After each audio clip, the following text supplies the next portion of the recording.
Good evening, Dr. Phil here. Today we'll be discussing on fire safety. Basic concepts. Heat is the form of energy that passes between two samples owing to the differences in their temperatures. Heat energy flows from an object of a higher temperature to an object of a lower temperature. Heat capacity is the amount of heat in joules needed to raise the temperature of an object by 1 K.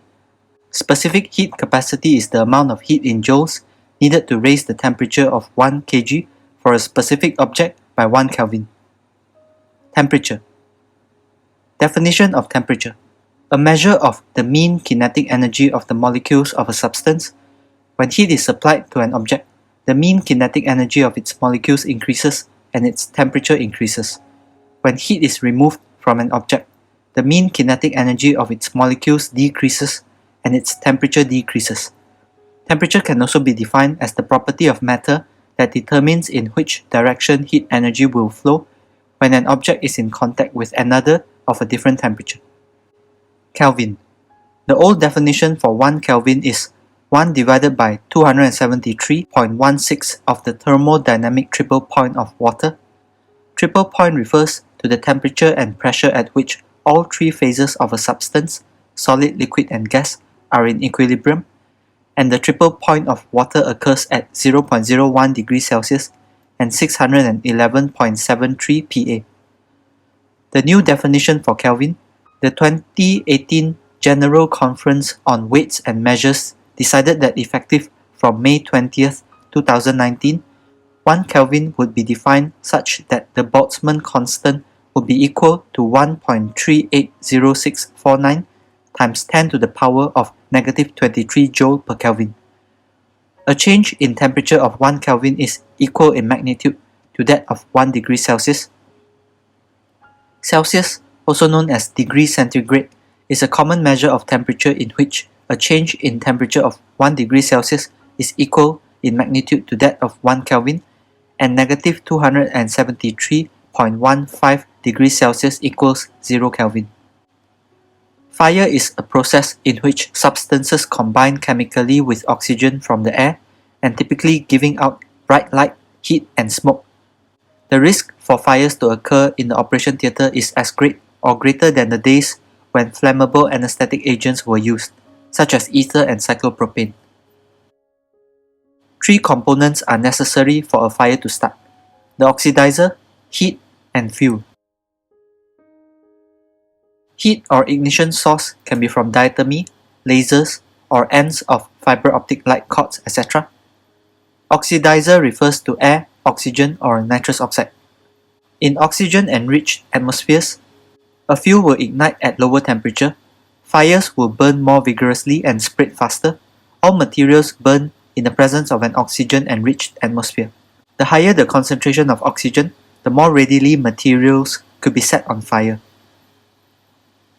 Examples of fuel sources in the OR: skin preparation agents such as alcohol, adhesive, chlorhexidine, iodophor. Drapes and covers such as drapes, blankets, sheets, pillows, mattresses, padding, gown, mask, shoe covers, gloves, clothes, and stockings. Patient hair, alimentary tract which contains methane and hydrogen, and desiccated tissue. Dressings such as gauze, sponges, tapes, bandages, and sutures. Ointments such as petrolatum, antibiotics, amla, and lip balms. Anesthetic equipment such as breathing circuit hoses, masks, endotracheal tubes, airways, laryngeal mask airways, nasogastric tubes, suction catheters and tubings, scavenger hoses, volatile anesthetics, CO2 absorbers, IV tubings, pressure monitor tubings, and plastic transducers. Other equipments that could be fuel sources includes charts and records, boxes and cabinets, packing materials, cable covers, sphygmomanometer cuffs or tubings, pneumatic tourniquet, stethoscope, vascular shunts, dialysis and extracorporeal circulation circuits, drains and collection systems, mops, brooms, and books.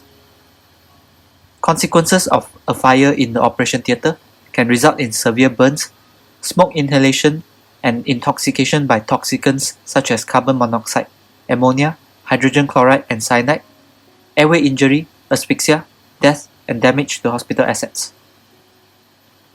Location of fires in the operation theatre can be on the patient, in the patient, or remote from the patient. Fires on the patient. For example, fires occurring during head and neck surgery done under regional anesthesia or monitored anesthesia care while the patient receives high flows of supplemental oxygen, such as during awake craniectomy or carotid endarterectomy under regional anesthesia. Oxygen can collect under the drapes if it is not properly vented, creating an oxygen-enriched environment that increases the risk of fires. Anesthesiologists should avoid the routine administration of oxygen in these cases unless oxygen is indicated. It is prudent to use an FiO2 of less than 30% if oxygen is indicated. If the patient needs increased levels of sedation during a time when the surgeon is using the diathermy or laser, then the airway needs to be secured with an LMA or endotracheal tube. One way to reduce the oxygen concentration under the drapes is to place a modified nasal cannula into a nasopharyngeal airway. Fires can occur in the patient, such as during airway fires in laser surgery. Kindly refer to the video on lasers for further details. Fires can occur during tonsillectomy, for example in a child who was ventilated with an uncuffed flammable endotracheal tube that resulted in oxygen pooling at the operative site. When diathermy was activated, a fire occurred. Specific preventive measures include to reduce FiO2 as low as possible while maintaining adequate oxygenation, placement of wet flagellants around the endotracheal tube to avoid escape of oxygen from the ETT and ensure that the flagellants are always wet. Fires can occur during tracheostomy. Patients undergoing tracheostomy may require very high FiO2 to maintain oxygenation. Specific preventive measures: avoid the use of diathermy when the surgeon enters the trachea. Fires during thoracotomy. A case reported a dry gauze lead pad was set on fire in the thorax during thoracotomy because 100% oxygen was present in the thoracic cavity while the surgeon was using diathermy. Specific preventive measures: gauzes should be moistened. Use CPAP with air rather than oxygen. Fires can occur during laparoscopy. Normally, CO2 is used to inflate the abdomen during laparoscopy. Oxygen and nitrous oxide should not be used during laparoscopy as these gases are oxidizers that promote fires. Ruptured colon can release hydrogen and methane that can be ignited by diathermy. Fires can occur remote from the patient, such as electrical fire in a piece of equipment, CO2 absorber fires, and fires arising from bed sheets, which is ignited by sparks from a trapped power cord supplying the OR table. Preventive measures against operation room fires. Preparation. Train personnel in operation room fire management, education of institutional fire safety protocols. An example is E-RACE. E stands for extinguish, R stands for rescue, A stands for alarm, S stands for shut, E stands for evaluate. Extinguish the fire, such as by using saline, water or CO2 fire extinguisher. Rescue patient and personnel if there is a failure to extinguish the fire. Activate the fire alarm. Shut. Once the OR is emptied of people, shut the doors, medical gas supply and electrical supply. Evaluate the patient and personnel for injuries and arrange for subsequent care. Fire drills. Practice responses to fires. Personnel should familiarize themselves with the location and operation of fire extinguishers, the exits, evacuation routes, and how to shut off medical gas and electrical supplies. Ensure that fire management equipment is available at all times, such as the fire extinguisher, fire hose, etc. Fire extinguishers can be classified as Class A, which is used on paper, cloth, and plastic materials, Class B, which are used for fires when liquids or gases are involved, Class C, which are used for energized electrical equipment, Class D, which are used for combustible metals, and Class K, which are used for oils and fats. The CO2 extinguisher is the best type of fire extinguisher for OR fires and can be used on Class B, C, and some Class A fires. To operate a fire extinguisher, a useful acronym is PASS. P stands for pull, pull the pin. A stands for aim, aim at the base of the fire. S stands for squeeze, squeeze the trigger. And S stands for sweep, sweep the extinguisher output back and forth across the base of the fire. Fire hose supplies pressurized water at the rate of 50 gallons per minute.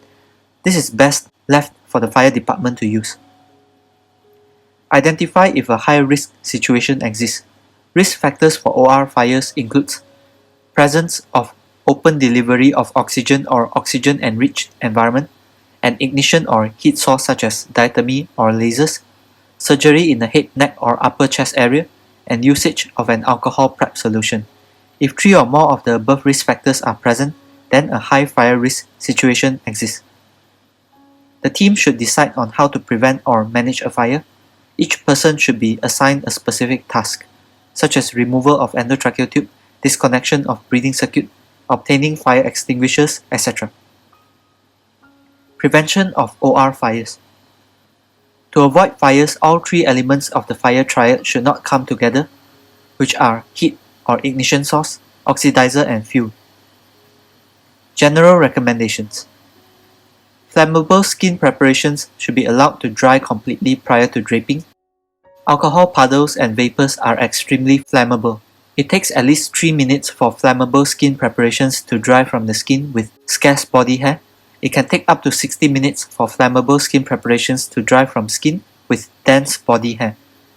Surgical drapes should be configured to avoid build-up of an oxidizer, such as by venting the drapes, or have the surgeon use an adhesive sticky tape that seals the operation site from the oxygen flow. Collaboration between the anesthesiologist and surgical team throughout the procedure to avoid creating an oxidizer-enriched environment near any ignition source. Oxygen concentration should be kept as low as possible while maintaining adequate oxygenation of the patient. Allow sufficient time for an oxygen-enriched environment to dissipate before activating diathermy or laser. Avoid nitrous oxide when possible. Notify the surgeon if an oxidizer is close to an ignition source.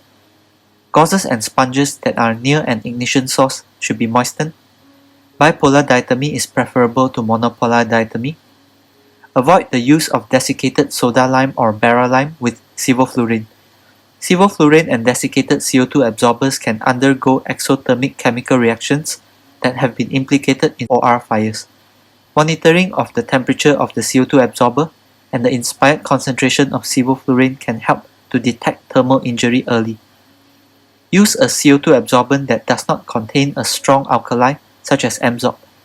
These CO2 absorbers will not interact with sevoflurane and undergo an exothermic chemical reaction. Usage of a CO2 fire protection device. This consists of a polymer sleeve that fits over a diathermy electrode. It is then connected to a continuous flow of carbon dioxide which flows around the electrode tip. CO2 acts as a fire suppressant, and in laboratory tests, none of the tested materials were ignited even in the presence of 100% oxygen. Management of operation room fires. Identify early warning signs of a fire such as pop, flash, or smoke. Stop the procedure. Each team member should immediately carry out their assigned task. Extinguish the fire as soon as possible. Interrupt the fire triad by removing one component, either heat, oxidizer, or fuel. Airway fires. Stop the surgical procedure. Simultaneously turn off all gases. Disconnect the breathing system. Remove the tracheal tube and inspect for damage or burns and patency. Remove debris from the airway under direct vision. Switch off the laser if it is the cause. Call for help. Extinguish the fire. Flood the site of surgery with saline and use soap swabs. Ventilate the patient with back valve mask. Use FiO2 21% initially and use FiO2 100% once the fire has been extinguished completely. Secure the airway with direct laryngoscopy, bronchoscopy, or rigid bronchoscopy. Pre-intubate the trachea. Use cold saline lavage. If airway damage is severe, consider IV steroids, arterial line and blood gases, chest X-ray, intensive care, ENT opinion, early tracheostomy, repeat bronchoscopy. Fire on the patient. Turn off all gases, remove drapes or burning materials. Paper drapes are impermeable to water, thus they must be removed prior to the application of water to the fire. Extinguish flames with either water, saline, or fire extinguisher. The sprinkler system is not activated for most OR fires, as sprinklers are not directly above the OR table, and OR fires seldom produce enough heat to activate the sprinklers. Assess the patient for burns and inhalational injury and devise a care plan. Failure to extinguish a fire. Try to use a CO2 fire extinguisher, activate the fire alarm. Consider evacuation of the room or building where the fire occurred. Close the door, do not reopen the door. Turn off medical gas supply to the room or building where the fire had occurred. Risk management. Preserve the scene, notify hospital risk manager, follow local regulatory reporting requirements, treat fire as an adverse event, perform fire drills. These are my references. Thank you.